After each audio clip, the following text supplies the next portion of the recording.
Hello and welcome everyone to Weekend Rental. We are your gaming and geek culture podcast. This is episode 68. My name is Ryan, and as always, I'm joined by Andy. Nate. And Nate. Hey, what's going on, guys?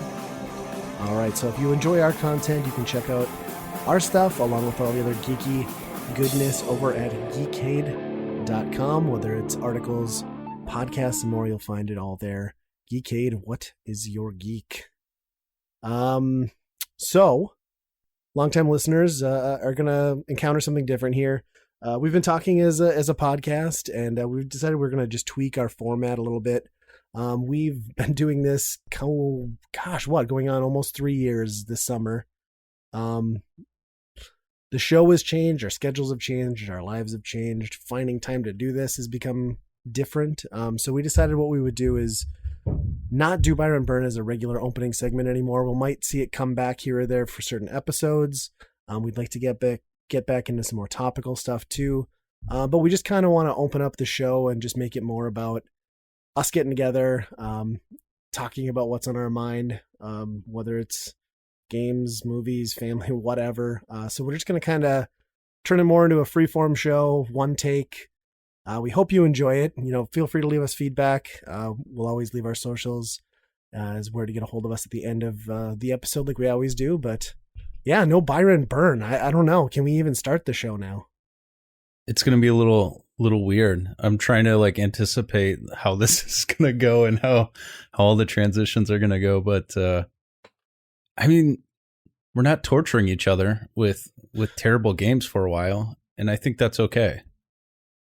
Yeah, let's get to the real problem here that you guys, we're going to rip each other's face off after playing all these bad games, and keep burning Ryan's game. And it's just, it was unsustainable.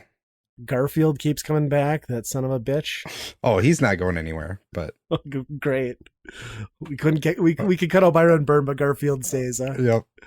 That's funny. That's my topic. My first topic of the night is to talk about Garfield with you. So. Oh, great. This new format's going to be amazing. I can't wait. Oh, man. So let's just roll right into it. I wanted to kind of kick things off kind of with following, I guess, the end of our last episode when we got to interview Sonic the Hedgehog about his upcoming film. I don't know. Am I the only one that has seen this since? I went last night. Yes. Okay. So let's talk about this. What did you think? I thought it was actually pretty good. Yeah. Me too. And it's kind of pretty action packed for a kids show, for one of those, I would say.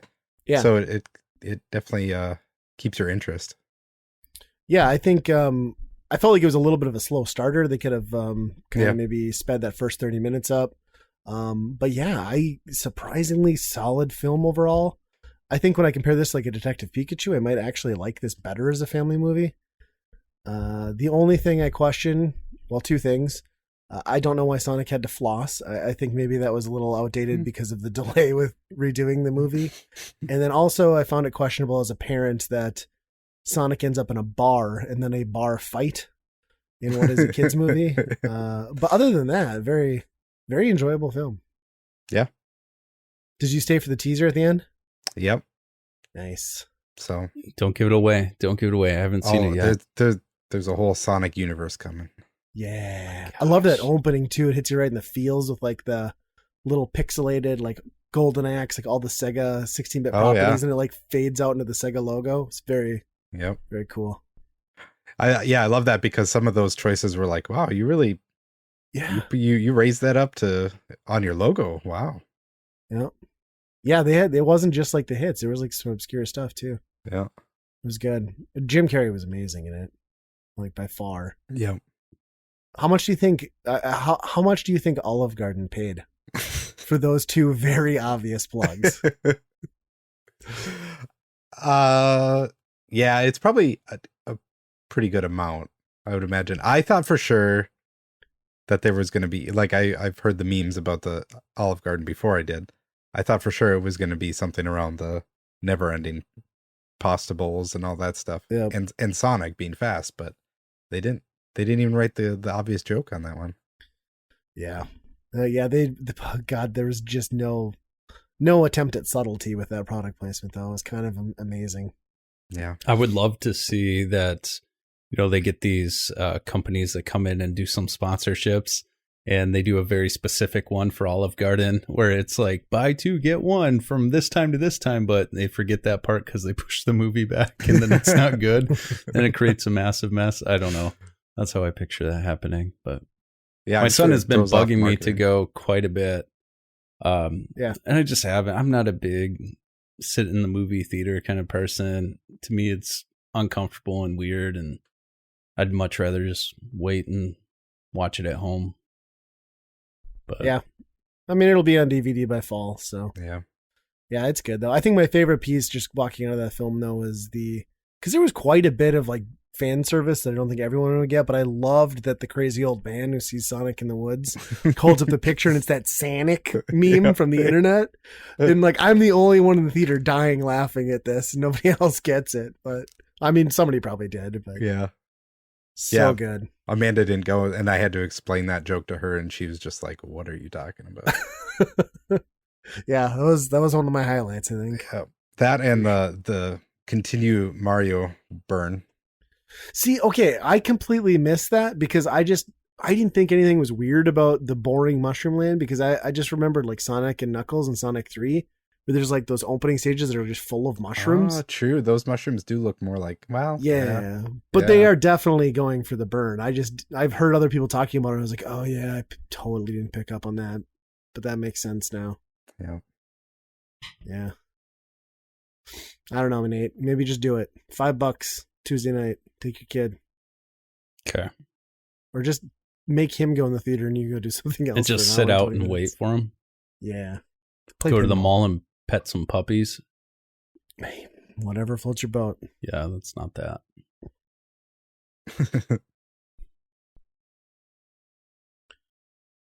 Oh. So besides the movies, I've heard somebody's been having a lot of dreams, huh? Oh man, that's I go on there almost every night now, and just do like the surfing option. And it's just like, it's kind of like clicking through channels instead of you get these really creepy and weird games that you play for 2 minutes and then you just go to the next one. Does it just push you past to the next one, or you just pick another one? Yeah, you just pick another one. I mean, most of them are so like one note or like a single joke, or, there's very few that you're going to play more than 5 minutes, I'd say. I feel like you need to expand on this. What is this dream thing? It's called Dreams. It's a PS4 game. Oh, And gotcha. it's from the makers of Little Big Planet. So It means nothing to Nate. it's oh, very yeah. Gotcha. it's very much like people create their own games and then you can play them. Okay. And speaking of Sonic, I think Sonic is more popular than Mario. Dude, I've seen some of the Sonic builds. I saw somebody was like recreating Sonic Adventure. Yeah, that one is nuts. Super good. Yeah. Yeah, that one I played that one. That one's really good. But overall, yeah. At least the ones that you're getting in like the trending and the popular ones, it's more Sonic than you're gonna get Mario. It's kind of alarming. Do you think that's like people are worried about getting sued from Nintendo? Or? I don't know what's going on in that game, like how it's not just like illegal. Well, yeah, right. You were literally making a game with someone else's assets. Yeah. I mean, you have to create the asset, I suppose, or import it, but I don't know how that works. And you've not done any of the creation stuff? No, I haven't touched any of that yet. I've heard it's like very lengthy, which is kind of cool, but at the same time, like, if I really want to get my creative juices and build a game, like, do I want to be confined to that system then, Right. Like I've played around in Unity before, so it's like, if I wanted to go that route, why not just play, actually build something that I can export out, It's a pretty robust engine though, right, for what it is? Oh yeah, you can do pretty much anything, I would say. Like, it seems like it's pretty crazy for sure. And now, But like, is there options with creating or playing? Like, can you Because like I know like sometimes maybe not so much with the PlayStation Move, but like some of those like HTC Vive and stuff, you can do like the 3D art. Like, can you use the like wand controllers to do any creation or? Yeah, you can do I don't know if you can do everything with it, but I know you can do like sculpting. So like any of the assets that you're making, like the visual stuff, you can use the Move controllers to make them in that way. Okay, that's cool. Yeah. But you don't play. It's always standard controller for play. You can. You can require, I don't know if you can require Move controllers, but you can definitely make games that do it. Okay. I know they're adding VR at some point too, which will be nuts. That would be awesome. Like some of the jump scares and stuff people could do. Oh yeah. It's going to be all Shrek, but yeah. What's the best stuff you've seen so far? Like wildest stuff. Oh man, like there's some really good stuff. Like there's some that are just really good versions of Doom or Doom adjacent stuff. And there's a lot of like just funny jokes and shit like that. There's a lot of Family Guy stuff. I didn't realize Family Guy was still as hot as he is. Yeah, I thought they kind of jumped the shark a while ago. Yeah, but there's still a lot of Peter Griffin in there. I've been to Peter Griffin's dance house. I've been to his birthday party. It's a lot of stuff like that. Interesting. And like really weird stuff. Like that's kind of, if I ever got into it, I'd probably want to create a game, but something really obscure, like Bubsy 3D was one that I played. Like the first level of Bubsy 3D, it was somebody did it. That's kind of insane. I mean, like, so when you're like the surfing mode you're describing, like, what is the success rate? Like, is it as bad as like Mario Maker became, where you're like doing 20 things that you hate just to get to one thing that's good? Or, I mean, yeah, it depends on what filters you do. Like if you just do new ones, then you're going to get a shit ton of like the basic ones that you get when you go through the tutorial. Okay. So that's pretty much made that one unusable. Because that's, when I first started out, some of the really weird stuff was in there. Like butt sniper, I found in the new one. Explain butt sniper. You're a butt. I feel like I've played that before. No, I'm just kidding. Or a day. Yeah, you're basically a butt sitting in a tower, and there's people walking down below, and you just aim and shit out the shit at them. Oh my gosh! You know that was created from a real life game that people are playing. Wow. Yeah, I think you just sold me on this. Oh, awesome! But it's gonna make me think twice walking from a skyscraper, just dodging real quick. Sounds amazing though.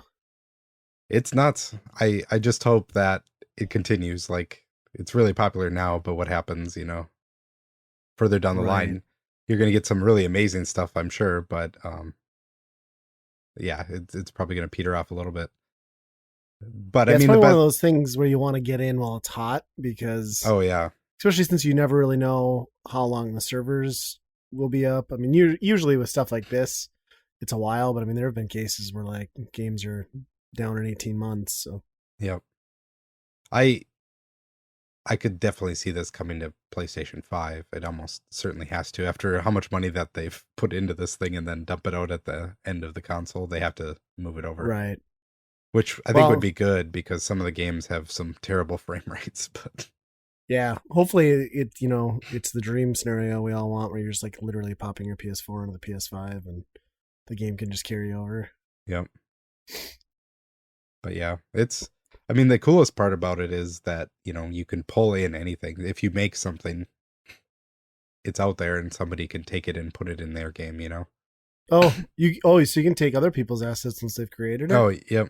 Yeah, okay. Pretty much everything is all basically open source, so so the tool set just grows and grows then. Yeah, there's like a pin perfect 3D Mario out there that has like the right physics and everything to it, and you can just pull them in and put them in any level that you build. I know I'm a hashtag not a real gamer or whatever. I can't believe I haven't heard about this This sounds pretty sweet.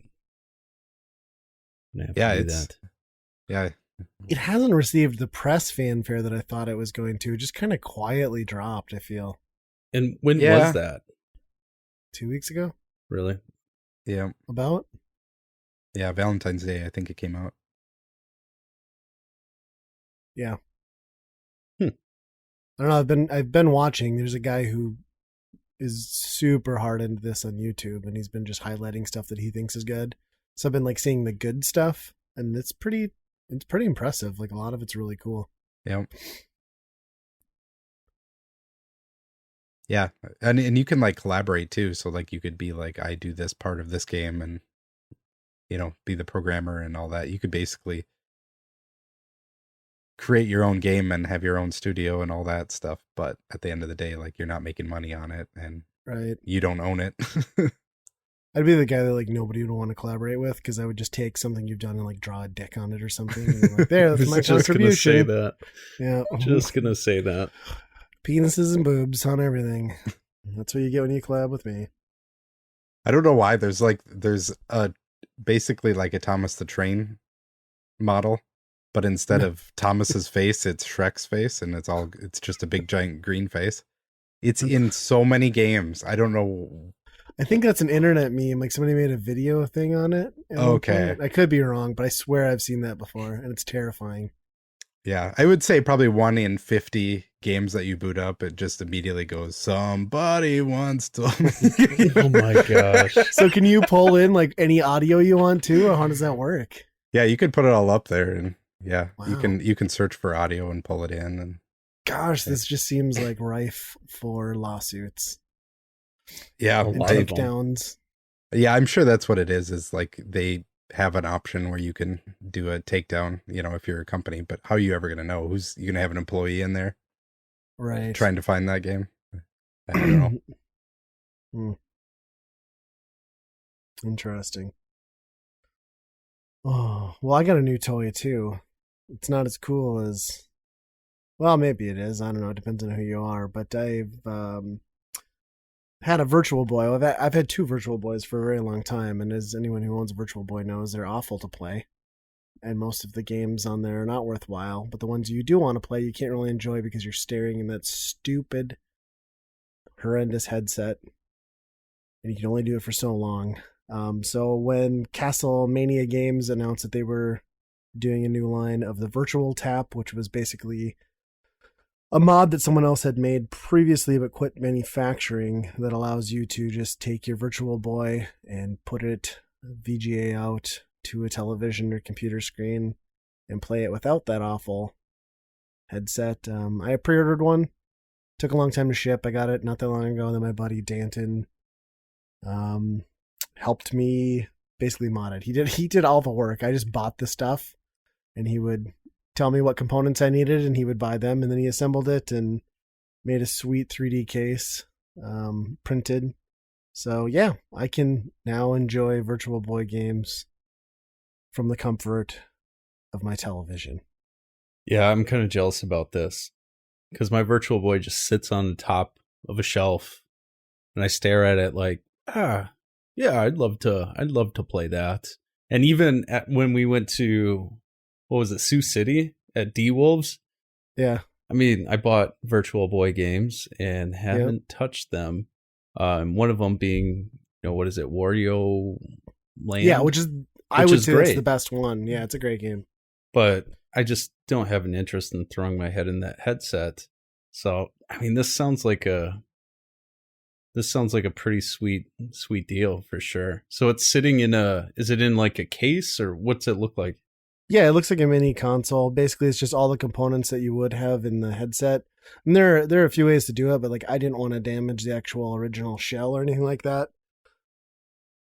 So we opted for like a new 3D printed shell. That way you don't have to do anything, and I can keep all my, because I mean the Virtual Boy is kind of rare, right? So you want to keep the original hardware as intact as you can.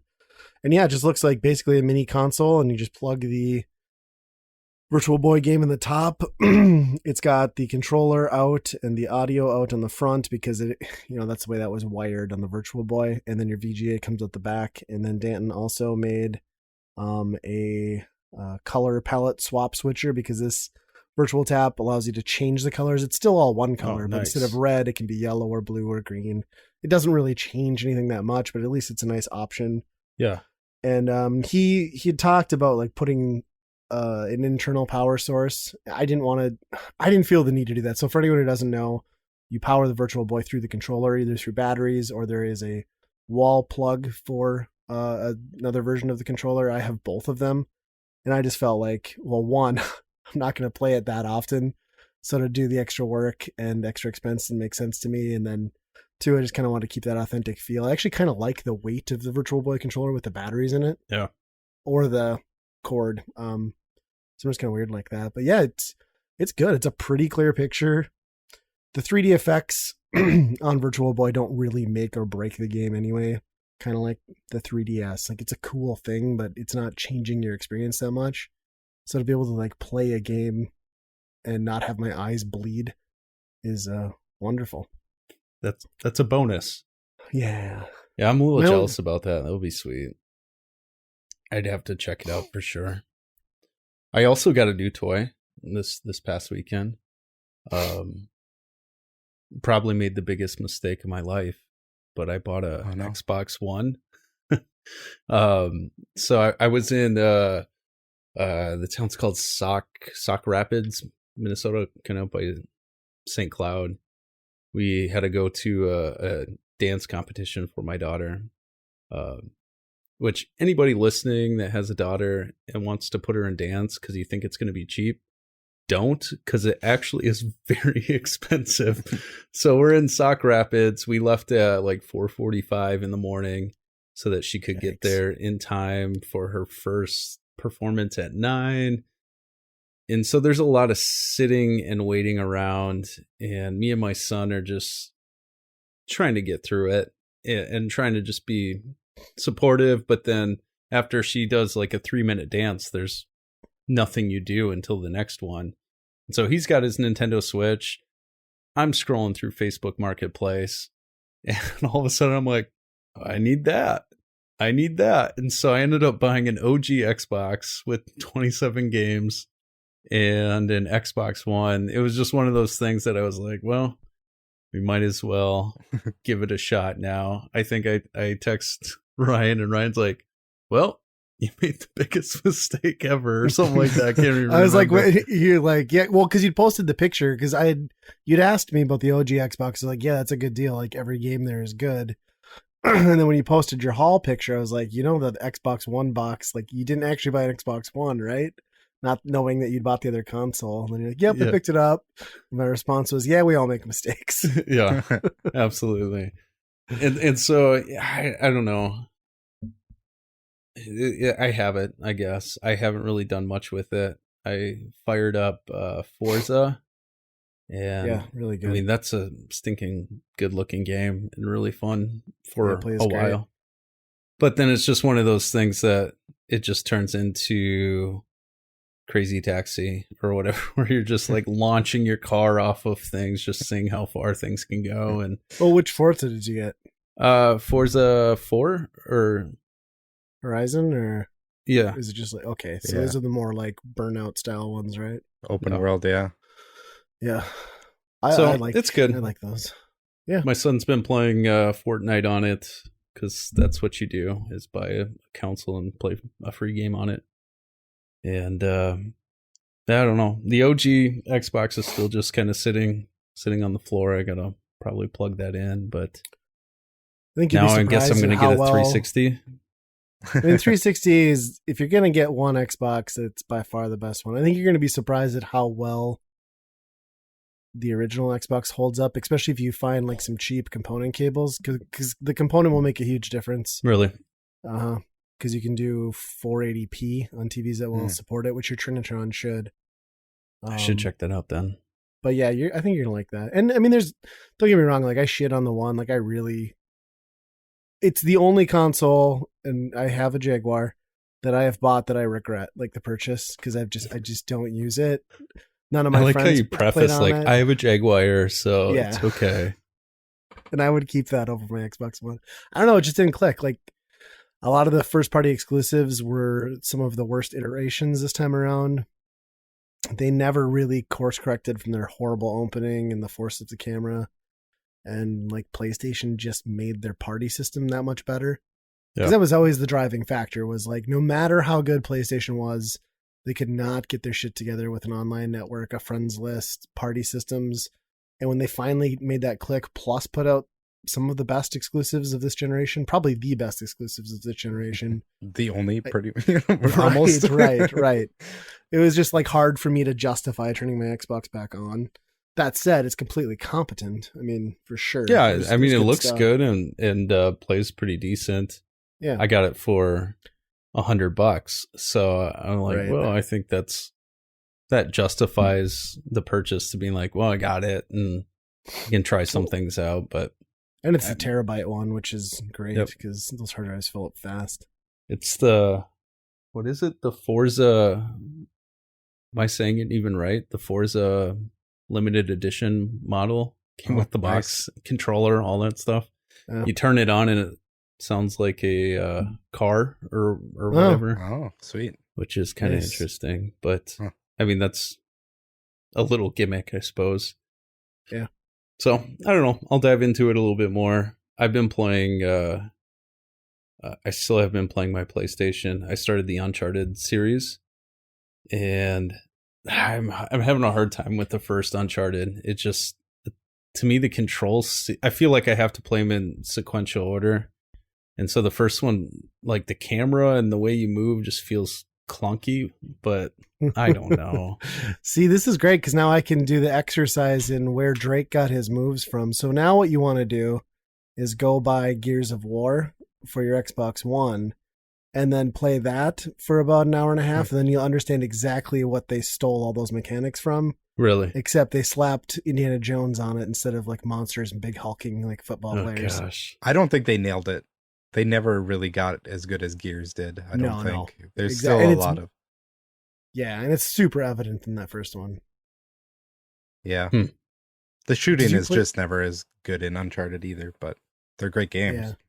Did you play 2 and 3? No, I just started 1. Okay. So I was meaning that for Andy more so than...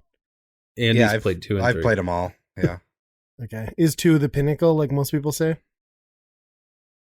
As far as story, yes, and as far as like what it did, but I don't know if you played them now, if 4 wouldn't be better.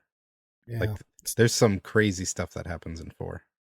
So like, does it get better though? Like after 1, just the way the controls are and all of that stuff. Does it get better? Right. I mean, I beat the first one and I played the first like 2 hours of 2, and I thought 2 handled better. It was certainly visually better.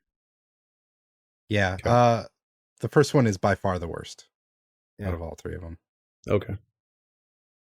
But yeah, just the first hour or 2 of the second one, you realize like how much of a step up it is, and just like it's almost like a thrilling movie at that point. Like the Indiana Jones part of it is so much bigger in the second one. So was the first one on PS3? Yeah, 1, 2, and 3 were PS3. Oh, really? PS4, the only exclusive one was 4. Yep. And then there was the one on Vita. Okay. I played that. I beat that one too. Let's not talk about that. Yeah. I mean, I think if you can struggle through the first one, it's not an awful game. It probably doesn't hold up as well as it used to, but I want to say that was like maybe 13 hours. It's pretty short. Okay. So it's got a really weak ending chapter though that I hated. Yeah, there's not... You're not missing much if you just went right to the second one. As long as you know, like... I didn't know if the story wasn't gonna like carry over, and I didn't know what was going on. Or it doesn't even matter. Not too much. I mean, as long as you have a basic understanding of the characters that are in the first one. Sure. They're pretty much all there and fleshed out better in the second one. All right. Well, I'll have to keep on chipping away at that. Yeah. I was reading an article, I can't even remember what it was, a couple days ago. It was in Esquire. Do you guys ever read Esquire, like the lifestyle, whatever? They were talking about handheld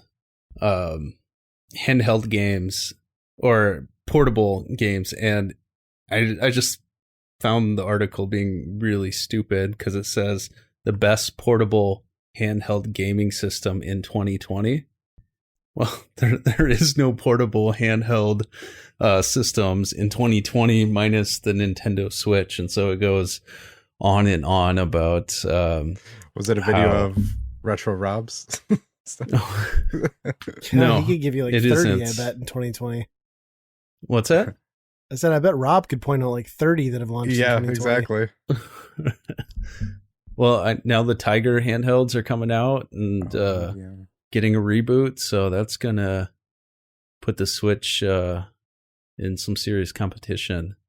It is like the dumbest nostalgia grab because they weren't, like, let's be honest, they passed the time, but they were not good. Like, nobody clamored for their Tiger handheld. I mean, you made it work, but no kid today is going to want to touch that. So they're only selling it to people like us. And we're going to have like 5 seconds of fun with it. And then it's going to end up in a thrift store somewhere. Yeah. How much would my parent? Good. How much would you pay for one of those? 20 tops. Okay, that's what they are. They're 20. Oh, I was going to say $5.99 all day. That's what my parents gave me to shut up in a car ride. They're like, okay, well, we're spending the $7.99 on this thing for you. And shut up for 14 hours. And it's just watching the pixel move right, back to the left, a leg move up, down. Oh, those things are awful.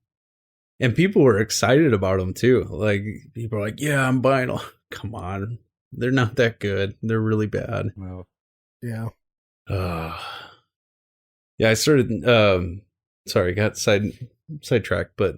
That doesn't happen on this podcast. No, Focus. no. Rabbit holes. But I thought that was interesting that, talking about portable handheld consoles, and they're saying, well, essentially there's only one anyways. Is it dead? Are we going to see any more handheld, or is it going to continue to stay mobile? Is that where a lot of developers are moving to? Are we going to see something outside of the Switch Lite? Anything like, I don't know, PSP, Vita, any of that kind of stuff from PlayStation, or is it an end of an era?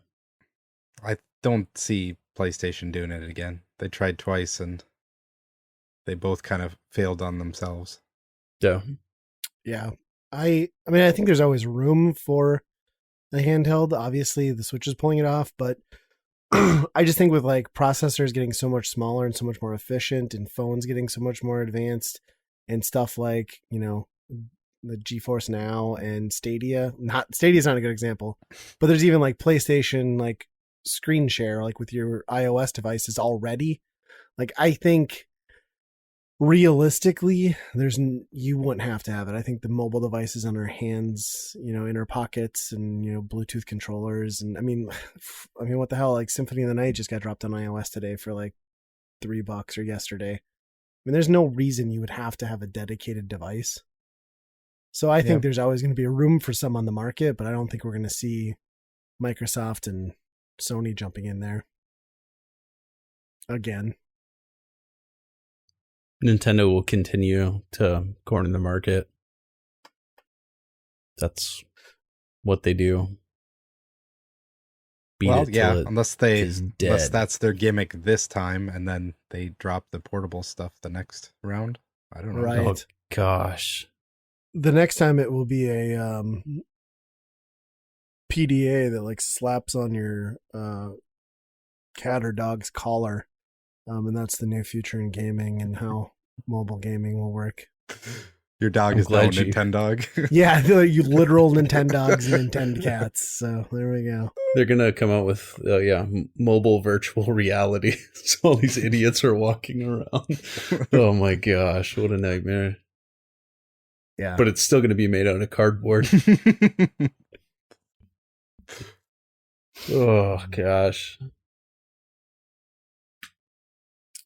Yeah, it'll be interesting.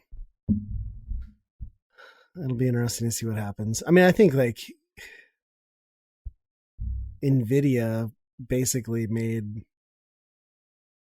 a better machine or a more robust machine than what Nintendo has done. But like, it never hit the market the way that the Switch did. It's just like the simplicity of what they're able to put in there and like put in people's hands. Like it's kind of crazy. Yeah. I mean, my phone can run better. Like most people's phones, maybe not my phone, but most people's phones can run better graphics, like higher fidelity and frame rates than the Switch. Yet the Switch continues to be this juggernaut. And as long as they have their 10 first-party titles with every iteration of hardware they do, that'll probably continue to be the case. And then the sea of mobile games that flood the eShop every week. Because Bouncy Bob's Sprinkle Donut Adventure for 99 cents is what everyone's been clamoring for. I mean, Animal Crossing is going to be huge. That's a portable game. That's going to be nuts. Oh, shit. I think this might be the first one that I'm not in on because every time it's just less, you just diminishing returns because it's the same game over and over. I've never played an Animal Crossing game. Everyone relax. I know I'm a target now, but hey, you're not missing much. I don't know. The first time is amazing, I think, but it just comes across as extremely simplistic and kiddie. I don't know. Like, yeah. I don't know. Yeah, it's like totally different than every other Nintendo game. Well, I mean, it just... Is there really a challenge to it? Is it just like a nice Minecraft or Sims? Or no, it's not even that robust. It's about paying off a mortgage. Doing work to pay off a mortgage. That's the job. Oh, so that's life. The game. Yep. Yeah. I mean, that's not far off. So, yeah, I don't know. I don't know if you guys saw this. I'm just going to talk about it quick because it fits with our show and where we're hosted. But over on Geekade, they had this new series that launched this week. And it's called Gamer Wars. And episode 1 is like the truth behind Tom Nook. And it's like this narration over like what a degenerate he is. It's so funny. It's like 3 minutes. You guys got to check it out. I laughed so hard. Oh, that's good. It's great. He is probably one of the scummiest Nintendo characters that Yeah, they've ever absolutely. made. Yeah. Why is that? He's all about money. He's just a greedy raccoon he's like, you think he's your friend and he sets you up and then he's like, oh, well, now you owe me this amount. Yeah. He's like the big city landlords that just like want to evict you and kick you out on your ass. Yeah. Give me my money. You have 10 days to pay or I'm coming after your family. But then you can send him letters and then you can go to the town message board and talk shit about Tom Nook on there. And yeah, it's... I'm still not going to play it, but it sounds great. Yeah, I think we're going to see that really blow up and really take over for a while. And Nintendo really hasn't dropped anything major for... I don't know when the last major drop was as far as big titles. Mario Maker 2. Yeah, kind of. Yeah, so this is kind of the kickoff for the year. When did Mario Maker come out? It was summer, right? Yeah. I suppose Luigi's Mansion then was how. Yeah, Luigi's Mansion was the last big one. Which is that was October.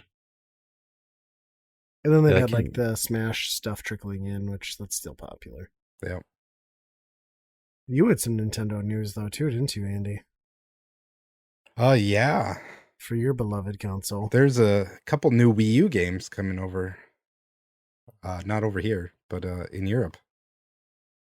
Seems like a pretty small time developer is doing their own self-publishing limited release of a couple of their games on, physical disc for the Wii U.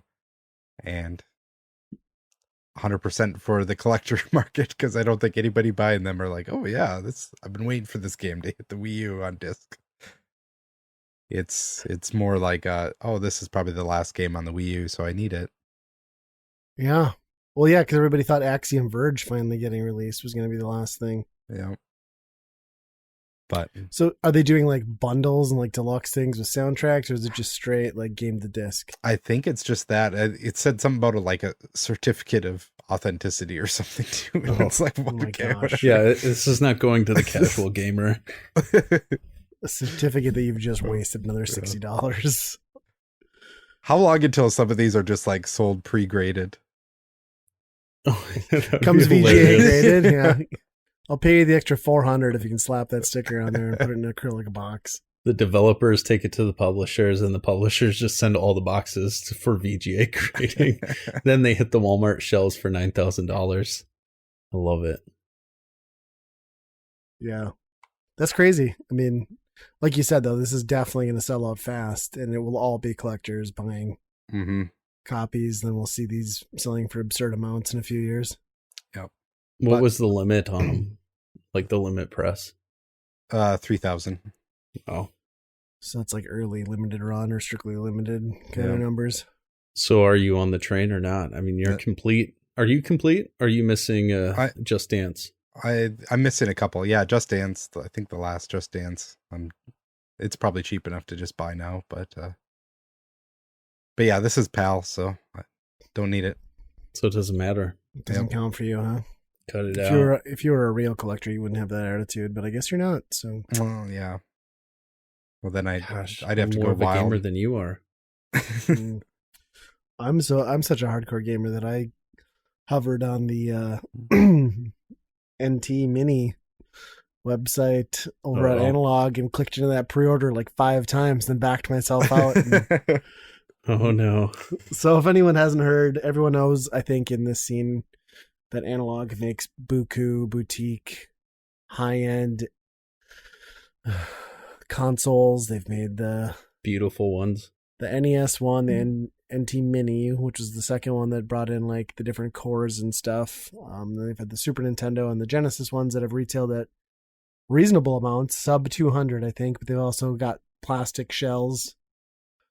So there was that petition that was signed a while ago. People were clamoring for one more run, or at least not the discontinuation of the NT Mini, which is the Nintendo one that also plays Famicom's, metal case, HDMI out, 4 controller ports, and also plays Famicom cartridges. And they're doing one last final batch. It's up for pre-order. It's $4.99. Oh my gosh. And I really want one. Why? I don't really, because if I'm gonna have this absurd NES collection, the ultimate experience, I might as well have the best possible experience I can get for putting all my cartridges into it. Plus the fact that it's like an FPGA, and I can load these different cores. Essentially, what I'm buying then is an EverDrive for every other retro console. So I no longer need to do that or buy cartridges for the Genesis or the. I can do all this other stuff. And I have the AVS, which... What about your fancy AVS? I was not that impressed with the AVS. It works. I've grown to love it, other than having to take it apart and fix it when I got it. This would be, the premium version of that. I could get rid of my AVS, hopefully make $150 back. So then I'm only out $350. Oh, I mean, that's a good deal, right? Right? I mean, considering that the first run is selling for $1,000 a piece now. Right. That's a good deal then? I don't know. Yeah, I don't know. Like, why the disparity? Like, why not do one last run and change out the metal for the plastic, drop it $100 at least? Yeah. I suppose you don't want to go out with your final batch being like your most cheapest built, but I don't know. I can't believe that they're doing it again, because I thought for sure that they were going to stick to the non-FPGA core, the non-core stuff after they did the Mega or the Super one. Yeah. But you can do cores on those, right? I heard you can like modify them so you can run different cores if like you hack what's on there. It's not as easy, I don't think. Yeah, the official guy wasn't doing it. Like for the NT, the guy that was working on the software was making them. Oh, okay. For that thing. But yeah. I don't know. What's the return on it when you pre-order? How long does it take? They're shipping in July. Wow. That's not bad.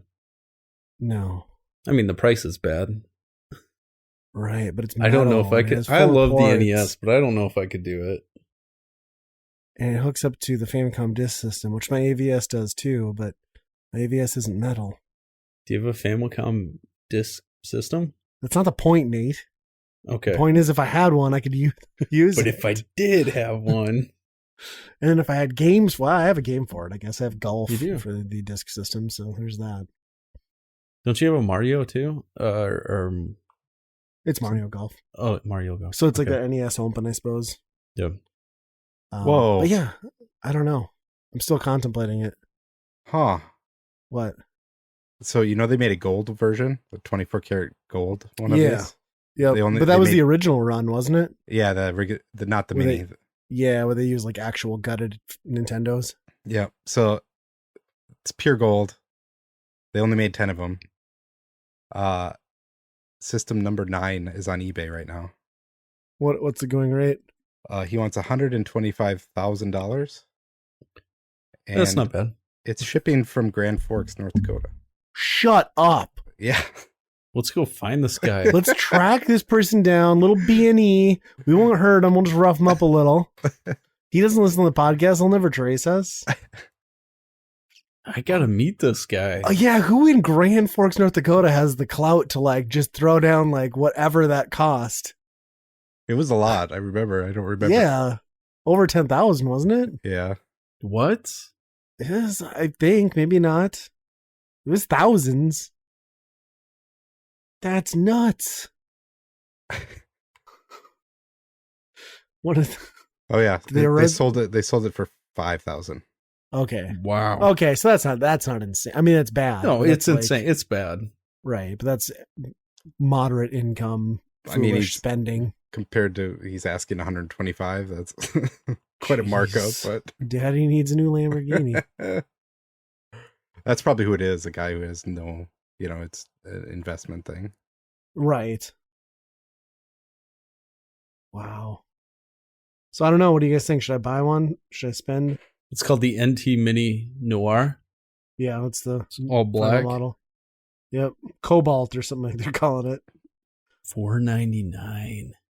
Right. Plus shipping. The more I plus tax. say it, the more I'm gonna get one now, Ryan. Are you really? No. Because if you buy one and I don't, then I'm gonna be pissed. So if you're getting one, you need to tell me because I need to get one also. Then because I'm not letting you one up me like that. So I could make you spend $499. Well, all I have to do is sit Just on like it for that. a year, and it's worth $1,000 probably. So Ugh. I don't know I if don't it's know. that cool.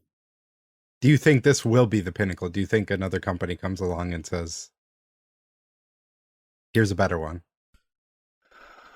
So it's all HDMI. I think there's other video out options, but there's HDMI. I think there might be RGB too. So the best way to play it is on what? The Trinitron or my Modern televisions. modern television? It's basically touted as like the best experience you can get for modern. See, I mean, you could do retro stuff too, but then it's also just the fact that, I mean, really the big selling point was just all those extra cores that got added in. Because, like I said, it's like you're Explain now those- replacing. Explain that, because I'm not ultra nerdy. What are the So cores? it's like with your Pi when you go into MAME, and like when you want to play certain games, you have to pick which instance of MAME it's going to run on. So Right. basically, it just allows the hardware to be configured differently to emulate. Now I'm a Genesis, I'm not a Oh, Nintendo sure. anymore. Okay. Like I'm running Genesis stuff, so it just basically becomes your EverDrive. A core Sure. is an EverDrive. Instead, like a lot of emulators are focused on emulating a game very well. Like these FPGA cores are focused on emulating the hardware, and then the games just work on it. Right. Oh, okay. So it's Like more. some people always argue that it's not emulation because it's just recreating the original hard. It's like Yeah. I don't.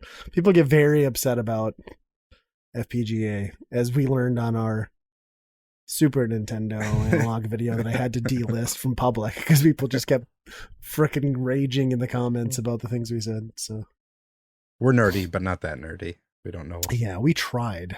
I'm Yeah. sorry, internet. I wasn't planning on talking about this, but since we brought it up with you, brought that up with that analog, the Nintendo PlayStation on Heritage Auctions, one day until live auction to go. I swear this was up to 350,000 at one It point. was. It was. But now it's down to 280. Yeah. Somebody dropped their someone bid. backed out. Huh. What do you guys So are think you that's in now? actually going to end at? Like $1 million? No. Really? I think it could. I mean, that's what he claimed that he had an offer on and declined it, right? Right, a cash offer, which it seems like at this point maybe might have been smart to take.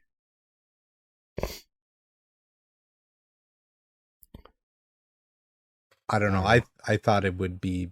I didn't think it would go this high, even. But really, before the live, yeah, thought it would be.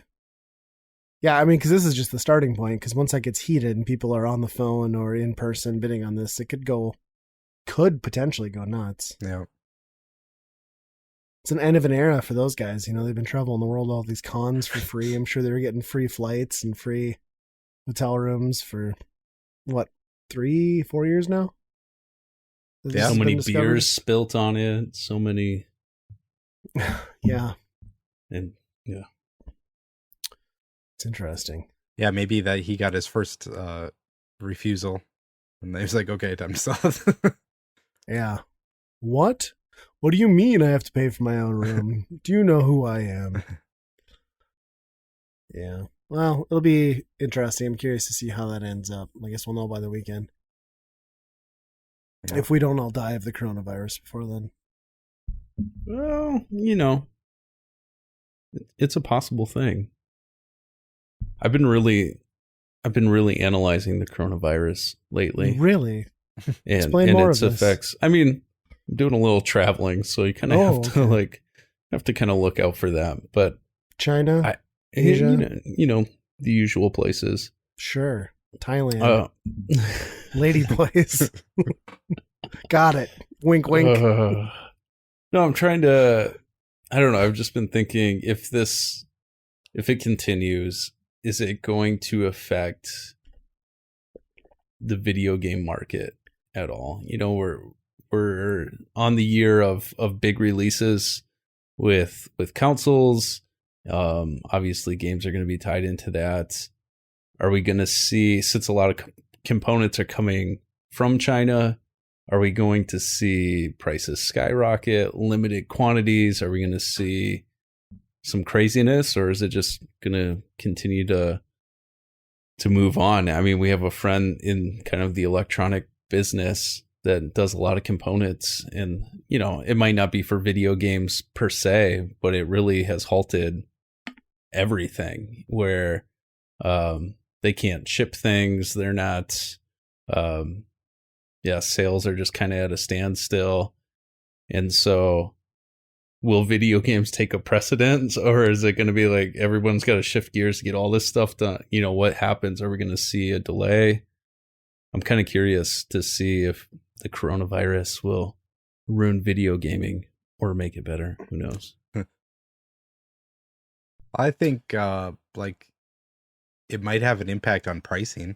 I mean, the PlayStation, they kind of reported out that the cost of the PlayStation 5 currently is like $450 in components. So everybody's like, are they willing to take, $50 plus marketing loss on that at $400? But if it does end up being a limited quantity, that's a pretty easy decision to just make it 500 then. Right. Yeah, I feel like, we're already hearing stories out of Japan about the Switch numbers being low. I just figure, like right now is when, or at least near is when these finalized like systems are going to really start hitting the production lines to be put out for the supposed fall release. So I think I don't know if it's going to hit pricing, because you think they would have already had their MSRP lined out before this, but I mean, it will probably cost them money in the back end. And I think we're probably going to see limited numbers during the launch windows, which could be not good for a holiday season. I mean, this might finally kill GameStop. Coronavirus might kill GameStop. They've been waiting for these so console powerful, sales. They're just not going to show up. There's no systems. It's the end.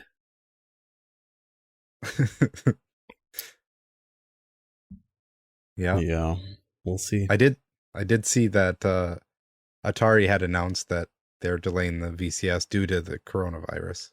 That was the reasoning. So They're like, this is the best excuse that's rolled our way in a long time. They're sitting in a conference room. Boys, we've won. The 3 people that work there are like, Right. yes, jackpot. Oh gosh, that is never coming out, is it? What they should No. really do is just make a news story about how the entire Atari office was wiped out by the coronavirus, and then unfortunately the console will never be released because everyone is deceased. Yep. And then they can just take that money and run. Yeah, can we have your money? Well, there's nobody there to give your money back, so Yeah, the accounts payable's gone, man. What do you want? Yeah, but they turned the office building into a hotel, so that's Oh, gonna yeah. just confuse everybody. It's true. That'll be the new thing. They'll have like an employee's grave in each of the hotel lobbies, Oh each my of the 8 gosh. locations, final resting place. You piss on it after you walk, you check in, you piss on the grave, you go to your room. It's a whole ritual. I wonder how many like businesses are going to use that as like, I can guarantee you almost every public company that has like a earnings call and it doesn't hit their estimation, they're going to say, well, the virus. And Oh, for sure. For sure. I mean, we're already canceling, like GDC and all this stuff. And I'm getting so sick of it. Like I hear about, we live in the Midwest. Like if it's going to hit anywhere in the nation last, it's 100% going to be us. There's just not a lot of international travel in or out, or travel to our area in general in or out. But you just like, I mean, we have an international airport. airport. Yeah, it's huge. Has like direct flights to nowhere. I guess, but I'm so irritated with it. And I was reading like our local news channel was like running the stories on like, make sure you've stocked up 2 weeks of food and 2 weeks of water. I'm like, this has literally killed fractions less people than the actual flu this year. Like, why are we doing this? Yeah. It's just a bad flu. Like this happens. It feels like they're trying to pitch it as like, this is the zombie apocalypse. And I just cannot understand it. You have people ripping apart Costco's, and what the hell's the world coming to? Well, I mean, you hit the local grocery store really hard. So you must be hoarding things. Yeah, I was filling Yeah, I in went on there. this. So like, this is kind of a sad story. One of our local grocery store chains decided to do a leap year sale on the 29th, one day only, starting at 6 a.m. So they had 29-cent Totino's pizzas, 29-cent Pringles, 29-cent tuna, 29-cent mac and cheese, all the worst possible shit for you. But I was like, that's so cheap. I can't not buy it, even though like we eat pretty healthy here. So I'm going to be sitting on this stuff forever. So I'm like extreme hoarders, extreme couponers. I'm doing the math. I'm making my list the night before. I'm writing down all the quantities. I make 2 lists because I can only buy X amount of this stuff. So of course my wife has to come. She has to buy the same amount of stuff. And then we have to hit the store next to us. Then we're going to go across the river into Minnesota, hit that store, come back over, hit another store next to us. And I did that, and I filled my entire SUV for like just under $300. And now I live in a pile of shame and regret with all this food that is like piled up all over my house and will be there for probably years, because if I ate this stuff every day, I would die. And I'm certainly not feeding it to my children every day. So bring on the coronavirus for you. I I'm not scared. I guess I'll be the savior of my neighborhood.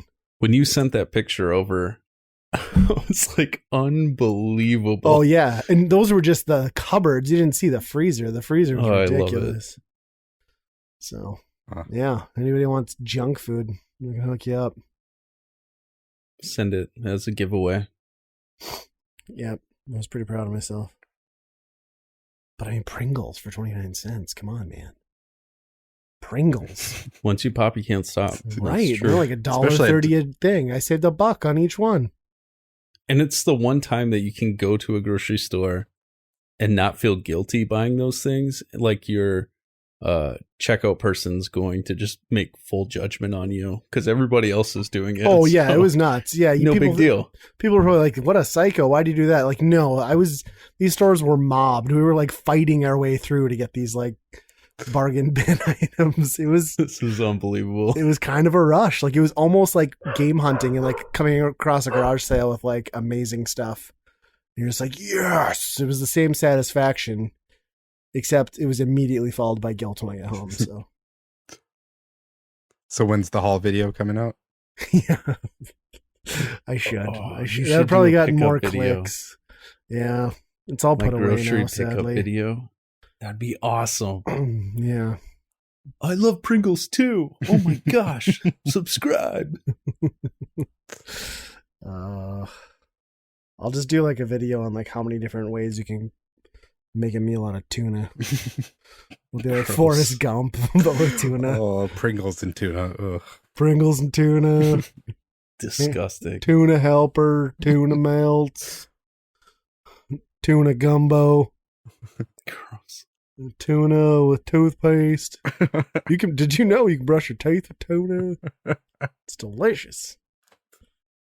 Yeah.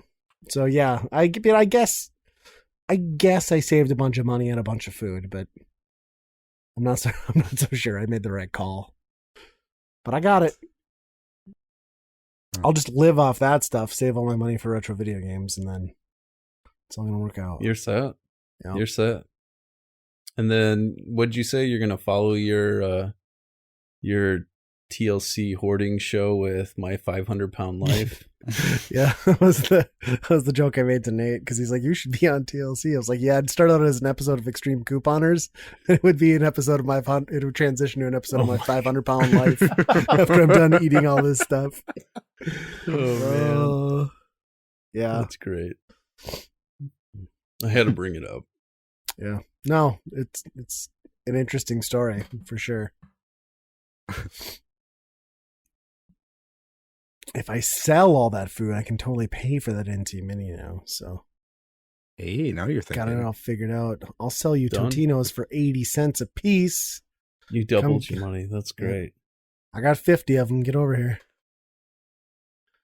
You didn't. Did you really? Is it 50? 48 Totino's pizzas, 72 boxes of mac and cheese, Gosh. somewhere around like 80 cans of Stop. tuna. Yeah. There's a lot of numbers. I did the math. Oh my gosh, dude.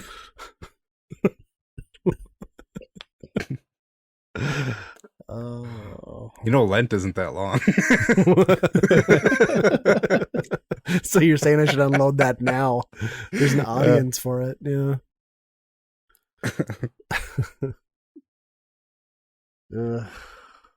Gosh. So there was a thing going around today that made me at least feel very old. And that's that the PlayStation 2 came out 20 years ago today. I'm with you. That was a shocking revelation. That just seemed like that was the edge for me for like new consoles. Dreamcast was pretty crazy too, but PS2 was like the new age. And now it's 20 years. Yeah, and just the hype, man. The hype that surrounded for like 18 months leading up to the PlayStation 2. Mm-hmm. And just like back then when console launches were like very different between Japan and the US still, and like it was out there and it wasn't here, and like things were getting leaked, and my God. Was the that hype alone almost killed the Dreamcast? Yeah. Was that the first one that really had like the shortage? Like there was people like flipping them and, hoarding them. Yeah. I mean, maybe that's one of the first ones I can remember where people were selling it for like double Yeah. at launch. Yeah, that might have been the first instance. And I know people were traveling overseas and buying them in Japan and bringing them back and selling them. And Jeez. yeah. It's just like such an impact that console had. I mean, the PlayStation obviously had a huge impact, but man, it's like the PlayStation 2 and like the DVD functionality built in without like nickeling and diming and making you buy an extra controller like the Xbox did. Yeah. It was like they built it up so much, and they didn't really fumble. Like it kind of delivered on everything. I mean, I would love to know the percentage of people, like where would the DVD format be without the PlayStation 2 because Right. I feel like probably 1 in 3 people that was their first DVD player. Oh, absolutely. It was Well, and where mine. would the PlayStation 2 have been without the DVD? Yeah, Like, I think right. that was like a huge seller for the like casual person who was like, oh, I'm not really into games, but this also plays DVDs, so I'll buy that. Yeah, it was the cheapest DVD player too at the time, right? Yep. It just had like horrendous functions. I just remember as far as like the forwarding and the backwards and like it was so clumsy. But I still use it all the time until I had my Xbox. Yeah. So that came out in 2000, huh? That's nuts. That wasn't over here though, right? I think it was 01 here. I want to say. Yeah, I'm trying to think because I think I started college in 01, but I don't remember. I suppose people must have just had them. They were pretty new. I remember a couple people in the dorms had them, and it was just kind of uncommon. Yeah, to that point, like you saw them, but not everybody had one. Yeah, I got mine in when Gran Turismo 3 came out. That was back when Gran Turismo was still a phenomenon. Yeah, I was so excited about that game. It says 2000 in Japan, March of 2000, October in North America. Okay. Huh. Interesting. It was such an awful design, though. I mean, for such a successful console, I still think it's one of the ugliest things I've ever put under my TV. Oh, I don't know about that. Really? You like that weird? I stood mine up, though. Oh, you're one of those. See, I was that guy. I even turned the thing, because you could turn the little you could turn the logo. Yeah. They brought that over to some of the versions of the PS3, right? Like, I'm pretty sure my PS3, I can do that. Yeah, probably. The fat ones. Yeah,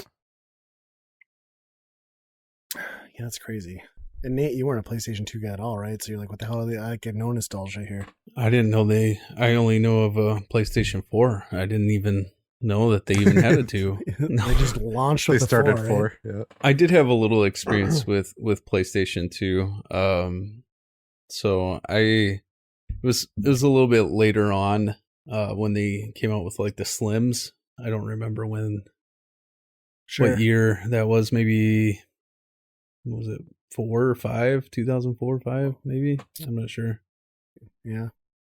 Yeah, that's when the Rock Band craze occurred.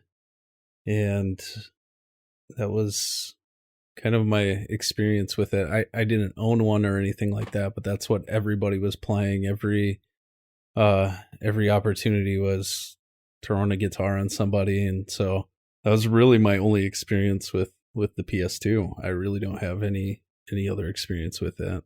So even to this day, it just hasn't been anything that I've been interested in. I see games all the time though, all over the place, thrift stores, etc., but just never interested. There's a lot of good stuff out there for cheap. I will say trying to find a fully functioning one these days, slim or not, is pain in the ass. I think I went through like 3 in the last few years where I would buy them, everything seemed fine, and then I would put in one of those like blue layered discs, and it couldn't read it, and I was like, son of us. And then I kept having to buy new ones. And my brother-in-law has one, and it's just been sitting in a box, so I might snag it. I think he owes you one. Maybe. I think more than just a PlayStation 2. Probably. It's still the number 1 selling console of all time. Really? All time? Really? Yeah. Didn't they say the Switch, though, is on pace potentially to beat that number at like where it's at in its life cycle? Yeah, it's probably above it at that point. I think probably because the Switch was like so well stocked right away, you know? Sure. But yeah, PS2 is at over 155 million. Nuts. The DS almost got there at 154, but everything else is, I mean, the PS4 just broke 100 not that long ago. Huh. Yeah, that's incredible. So many classic games though. It's weird how many franchises like began, thrived, and then just died with that, like all those Jack games, Ratchet and Clank. I mean, that stuff kind of carried on, but it's never really been the same. Twisted Metal, I mean, was there for PlayStation, but it was like at its peak, I feel like, with Black. Yeah.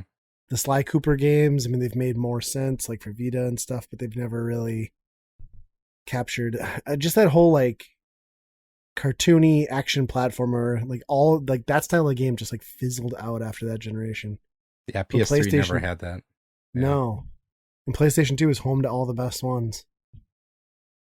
Kind of miss it. Well, if you go on Dreams, there's lots of Spyro and Crash Bandicoot games if you're Ooh, missing out. good. Can I get one where I play as Spyro, but my head is Crash?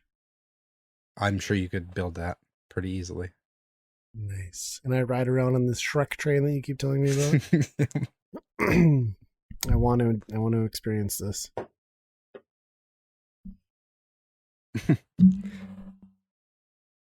Yeah. Man. Think how old we're going to feel in 10 years when we're talking about this in the podcast, that the PlayStation 2 is 30 years old. Oh man, I can't even think about that because that means we're still collecting games that are like 50 years old. And it means we're still doing a podcast that 5 people listen to. Yeah. It's that can-do attitude of ours. We do appreciate the 5 people. Oh, that well, yes, listen. of Thank course. you, guys. We could And if name you you have by fi- names. If you have 5 friends who you think might also like the podcast, maybe just throw them a link. We'd appreciate that too. Or just steal their phones and download it for them. Right. Can we do that? Go into every Verizon Wireless you see and just search on all the web browsers to weekendpodcast.com and please leave that on there. We would appreciate that. All of you. Best Buys, well, that probably, they're not hooked up to the internet. That'd be silly. I think the big thing, back in the day, the promoting was companies getting people to tattoo their logo on their bodies. Oh yeah. And they'd get some kind of benefits. Sure. So maybe, we'll send you a sticker maybe if you get Weekend Rental Podcast tattooed on your body. It has to be 3 feet by 3 feet. Yes. And only under the eyes is the only acceptable. It has to be visible, so face tattoo for sure. Right. You have to have a big face. Yeah. And 3 foot by 3 foot. And the sticker will be a different logo than what it is now. It's a Nike sign. Yeah, we just